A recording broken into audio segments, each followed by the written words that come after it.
Hello and welcome to Spectrum News at 2. I am Bito Brian, coming to you live from the beautiful hills of Ibiakuruan. Let's take a look at the headlines. President Buhari, heads of security agencies and ministers meet in Aso Rock.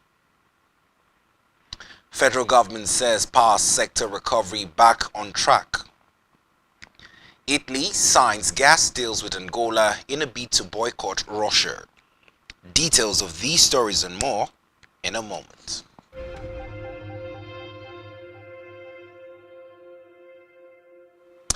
First in our news this afternoon is a report that President Muhammadu Buhari says Boko Haram insurgency has neither religious nor ethnic underpinning. He says this while receiving the chief prosecutor of the International Criminal Court, ICC, Karim Khan, at the State House in Abuja. Buhari noted that with concerted public enlightenment, it has become clear to the people that Boko Haram is a perversion of religion rather than an Islamic ideology. In his remarks, ICC prosecutor, who said extremism is like cancer which spreads and can also recede, noted that what Boko Haram does in collaboration with Islamic states of West African province ISWAP is a perversion of religion. Meanwhile, President Muhammadu Buhari is currently meeting with some ministers and heads of security agencies at the Presidential Villa, Abuja. The meeting, which is sequel to the recommendations by the Council of State over the security challenges in the country, is being presided over by President Muhammadu Buhari.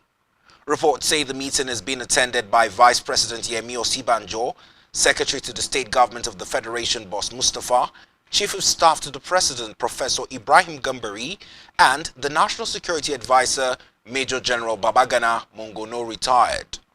Ministers present at the meeting are those of Defense, Bashir Magashi, Interior, Ruf Aregbeshola, and Foreign Affairs, Geoffrey Onyema. Also in attendance are Chief of Army Staff, Lieutenant General Farouk Yahaya, Chief of Naval Staff, Vice Admiral Awal Gambo, Chief of Air Staff, Air Marshal Ishak Oladayo Amao, Inspector General of Police Alkali Usman Baba, Director of Department of State Service Yusuf Bichi, and Director General of National Intelligence Agency Ahmed Rafiu Abubakar, amongst others. In another development, President Muhammadu Buhari says increasing the capacity for in-country production of vaccines and medical supplies has become a matter of national security. He directed the Minister of Health, Dr. Osage Henere, to submit a progress report by the end of May 2022 on indigenous production of vaccines in the country. In a statement signed by the Special Advisor to the President on Media and Publicity, Femi Adesina, Buhari gave the directive while receiving the leadership of the Nigerian Integrated Biopharmaceutical Industries Consortium, led by the Chairman and Chief Executive Officer, Villa Rugel Suyes. Away from that, the federal government says efforts to improve power supply across the country is back on track. About 2 months ago of challenges which led to the collapse of the national grid thrice within a month. Speaking at the Power Sector Recovery Program workshop for journalists in Abuja, Chairman of the Nigerian Electricity Regulatory Commission (NEC), Sani Sugarba, said consumers would soon begin to see changes in the electricity supply. The government says it expects the grid to deliver a minimum of 4,500 megawatts of power daily, adding that services are expected to improve. On education, President Academic Staff Union of Universities Professor Emmanuel Osedeke has accused the federal government of not giving priority to tertiary education. According to him, the government had addressed the issue of fuel subsidy with a budget of 4 trillion, whereas while ignoring issues concerning university education. Speaking during an interview with newsmen, Osodeke asked the government to take 200 billion naira needed to revitalize the academic sector from the 4 trillion naira budgeted for subsidy in order to put an end to the industrial action embarked upon by the union. On security, the Chief of Army Staff, Lieutenant General Farouk Yahaya, has said Army project officers with the responsibilities of executing or supervising contracted projects in and around several barracks must be competent and proficient for timely delivery of high-quality projects. According to him, since the Nigerian Army executes most of its projects through direct labor, a high standard of professionalism and competency must be maintained to avoid possible building collapse around barracks. Yahaya, who was the special guest of honor at the first project planning and management workshop organized by the Nigerian Army Special Projects, Abuja. To politics now, where the All Progressive Congress APC says it will begin its sales of presidential, governorship, national and state assembly forms on Saturday. The APC revealed this after its 11th National Executive Committee meeting in Abuja. Meanwhile, the APC has pegged its expression of interest on nomination forms for the presidential ticket at 100 million naira, with the presidential nomination form to be sold for 70 million, while the expression of interest forms will go for 30 million. Meanwhile, the People's Democratic Party (PDP) has further adjusted its timetable and schedule of activities for the 2023 general elections. PDP, in a statement by its National Publicity Secretary, Debo Olungu Nagbe, says the closing dates for the purchase of the expression of interest and nomination forms for the 2023 general elections has been adjusted to Friday, April 22, 2022. According to the Publicity Secretary, under the review timetable, the last day for submissions of the already completed forms had also been extended to Monday, April 25, while Wednesday, April 27 and Thursday, April 28 are set aside for screening of aspirants for State House of Assembly, National Assembly and governorship respectively. He also disclosed that Friday, 29 April 2022 has been fixed for screening of presidential aspirants, while all appeals on screening will be entertained on Monday, May 2, 2022. Elsewhere, all presidential aspirants from various political parties will converge on the State House Conference Center on Saturday, April 23, 2022 for Ramadan Iftar dinner with the First Lady Aisha Buhari. Spokesperson of the First Lady Alihu Abdullahi, who confirmed the meeting, said the invitees were instructed not to come along with their mobile devices except for their invitation cards, which would serve as their entry passes. Report says this directive would not apply to the Vice President Yemi Osibanjo and the governors and ministers who are expected to be at the meeting. Meanwhile, Abia State health workers have cried out over the rate at which their colleagues are dying out of frustration, suffering and hunger, following the non-payment of salaries for over 12 months. Officials of the Abia State Hospital Management Board stated this in Umuahia while protesting over unpaid salaries. They said the state government has turned the board into a place of frustration, pain and death. Speaking during the protest, State Chairman of the Allied Action Committee, Echeta Shikezie, who stated this, said the government paid basic salaries for 2019 last year, stressing that workers accepted it because of the sufferings they were going through. Back here on news from the home front, traders selling within the popular Itam market in Akwa Ibom State have decried the unhygienic environment for business caused by the decomposing waste around the market. Speaking with Spectrum Television, the traders called on the state government to ensure prompt evacuation of refuse. Our correspondent now completes this report. Itam market is a major market in Akwa Ibom State where merchants within the state and different parts of the country come to display and sell their wares, which includes food items and other edibles. Although the state government can be applauded for its efforts on cleanliness, waste products from the market can be seen dumped and neglected by the roadside, spanning days to weeks without being properly evacuated and disposed. The waste therefore accumulates to cover half of the road, thereby hindering free flow of traffic and movements. Merchants who spoke with Spectrum Television lamented that they've lost customers who could not endure the odor emitting from the waste, and how they have managed to spread their wares amidst water from the waste flowing to their edibles, making it unhygienic for consumption. How you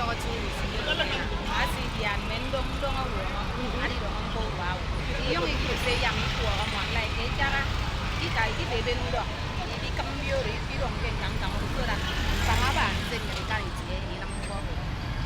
was been as they here since last week now. And because of that, customer cannot come here because fly is too much. Even the smell disturb us, so we cannot sit down here and eat again as we used to. It has been for more than a week now. Enough, the thing has been too much. It has bringing flies upon our markets. People, customers could not patronize us anymore because of the flies here. According to them, the situation wasn't always this awful, as efforts have always been made to clear the waste earlier, but they are not comfortable with the persistent delay. They used to come every day to carry the dustbin. For this time, since last week, it's more than 1 week now. It has been for more than a week now. They used to carry it every day. But now the thing is, I've been there for so long, I don't know what happened. They are calling on the state government and all relevant authorities to address the situation speedily, as it's becoming an eyesore in Uyo, capital city. We want the government to come and help us.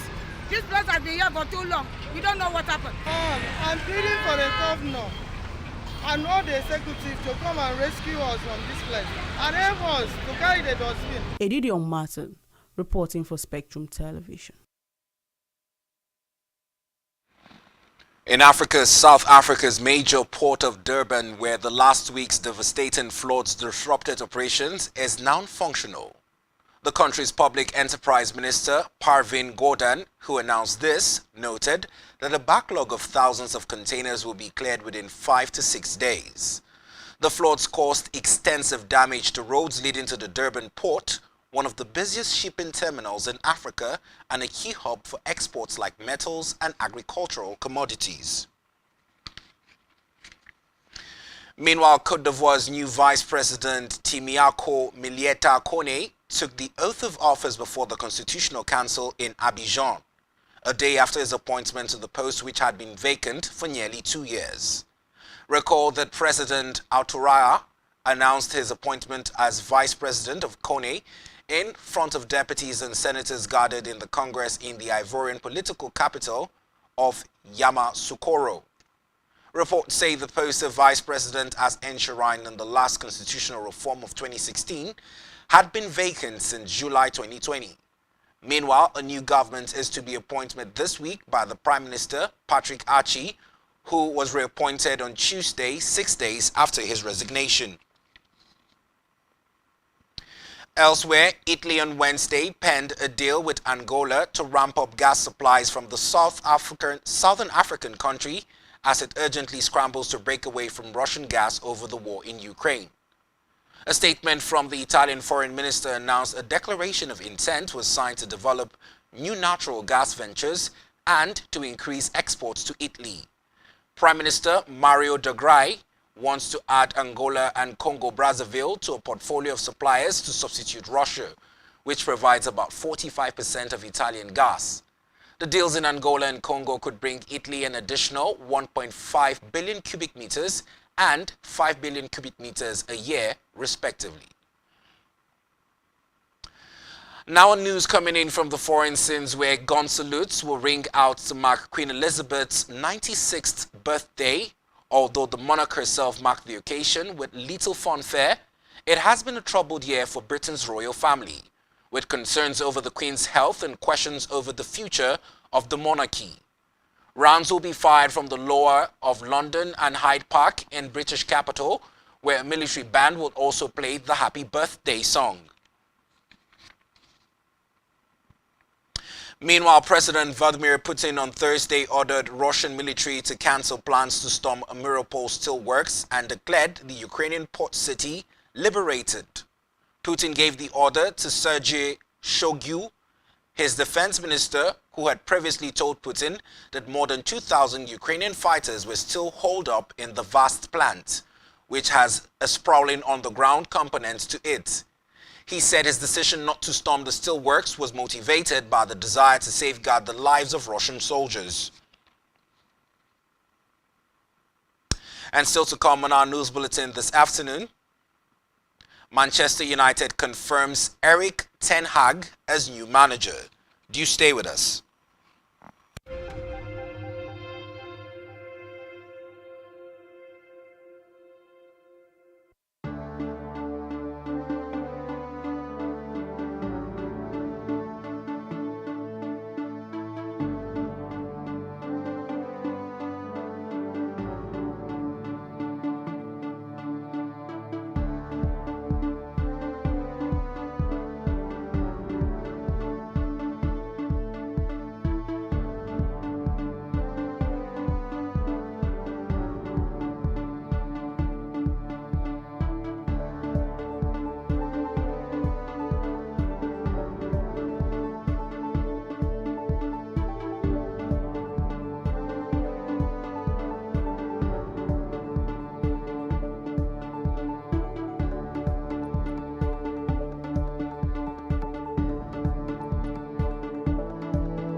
Thanks for staying tuned to our news bulletin at this hour.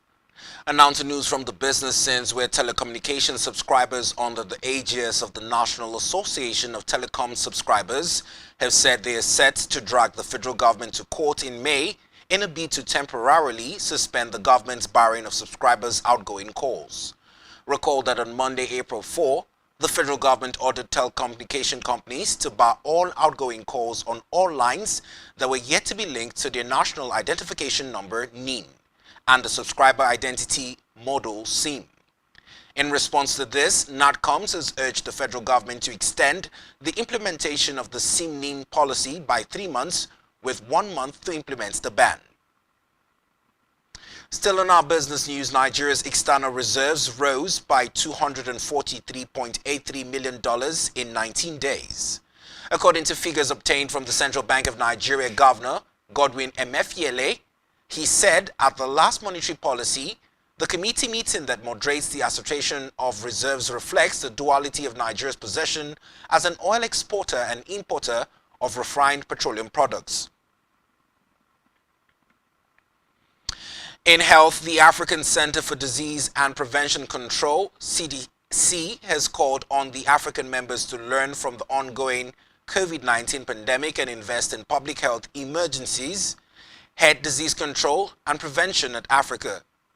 Dr. Mohammed Abdulaziz made the call in an interview with newsmen in Abuja, where Abdulaziz said the preparedness of any outbreak would be binding to secure member states' collaboration upon a declaration of public health emergency of the region. Irrespective of leadership or political concerns at the time, he added that the renewal of the commitment is critical to realizing goals articulated in the Agenda 2063. He also did add that the investments will give any authority and autonomy to the African CDC. With preventions and creating a pandemic preparedness and response, the authority would have an endemic fund and a health working tax team. And now to sports, where Manchester United has officially confirmed Erik ten Hag is taking over as their new manager. Ten Hag would leave his job at Ajax at the end of the season to become United's 5th permanent manager since Sir Alex Ferguson retired in 2013. The 52-year-old will be joined at Old Trafford by his number 2, Michel van der Gaag, with reports saying the Dutchman's appointment has been expected for some time, since the Sportsmail revealed a month ago that he had been interviewed for the job, having moved ahead of Paris Saint-Germain's boss Mauricio Pochettino. Still on news from the sporting scenes, 7 days after the appointment of the Nigerian Football Federation, some coaches have said they are yet to be contacted by the federation, adding that they only read about the appointments on the pages of newspapers. Recall that on April 14, the NFF appointed several coaches, goalkeeper trainers, and match analysts for the various national teams.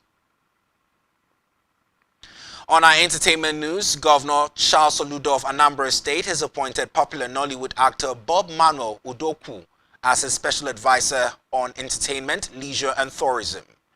The Commissioner for Information and Public Enlightenment in the state, Paul Nwosu, made the announcement in a statement. Reports say this is the 3rd time the actor has been appointed to serve as an aide, adding that he has served in 3 different administrations in the state. Still in entertainment, popular Russian state TV game show host Alexandra Gurevich has quit after slamming Vladimir Putin's barbaric invasion of Ukraine. The 57-year-old Gurevich apologized to fans for presenting the light-hearted 100-to-1 show at the same time as Kremlin forces carried out horrors in their neighborhood. Reports say his comments has led to all episodes of the show, similar to Family Feud, being removed from YouTube following his resignation from the state TV's channel, Rossiya 1. And that's all we have for you at this time. Do ensure to follow us on social media and subscribe to our YouTube channel, all of which you can find on our website, STVNg. You have been watching Spectrum News at 2. I am Beto O'Brien, thanking you for watching. Do have a good afternoon.